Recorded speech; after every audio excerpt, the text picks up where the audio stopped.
ఇటీవల వైఎస్ షర్మిల కుమారుడి వివాహం నిశ్చయమైన విషయం అందరికీ తెలిసిందే.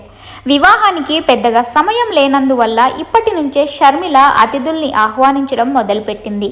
ఈ నేపథ్యంలోనే టీడీపీ అధినేత చంద్రబాబుని తన కుమారుడి వివాహానికి షర్మిల ఆహ్వానించారు. హైదరాబాద్లోని చంద్రబాబు నివాసానికి వెళ్లిన షర్మిల కుమారుడు రాజారెడ్డి పెళ్లికి చంద్రబాబు కుటుంబాన్ని ఆహ్వానించారు. అనంతరం ఆమె మీడియాతో మాట్లాడుతూ ఆసక్తికర వ్యాఖ్యలు చేశారు. వైఎస్ రాజశేఖర్ రెడ్డి గారి మనవడు రాజారెడ్డి పెళ్లి జరుగుతున్న సందర్భంగా చాలామంది రాజకీయ నాయకులను పెళ్లికి ఆహ్వానిస్తున్నాం. ఇందులో భాగంగానే చంద్రబాబు గారిని కూడా పెళ్లికి వచ్చి వధూవరులను ఆశీర్వదించాలని కోరడం జరిగింది.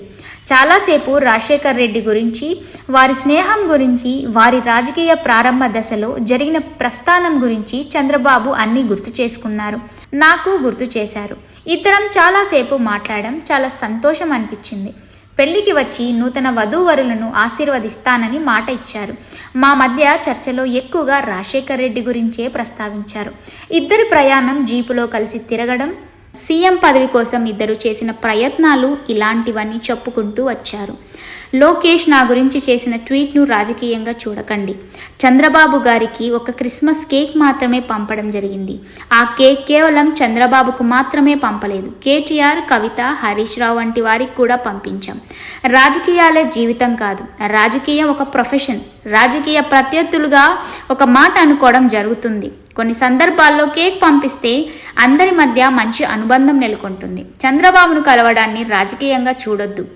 రాజశేఖర్ రెడ్డి కూడా తన సొంత పిల్లల పెళ్లిళ్లకు చంద్రబాబును పిలిచారు. చంద్రబాబు కూడా రావడం జరిగింది. మమ్మల్ని ఆశీర్వదించడం జరిగింది. అందరం ప్రజలకు సేవ చేయడానికే ఉన్నాం. అందరూ ఫ్రెండ్లీగా ఉండాలి. ప్రజల కోసం అందరం నమ్మకంగా పనిచేద్దాం. నాకు ఏ పదవి ఇవ్వాలనేది కాంగ్రెస్ నాయకత్వం చూసుకుంటుంది. రాహుల్ ప్రధాని కావాలని రాజశేఖర్ రెడ్డి ఆకాంక్షించారు అని చెప్పారు.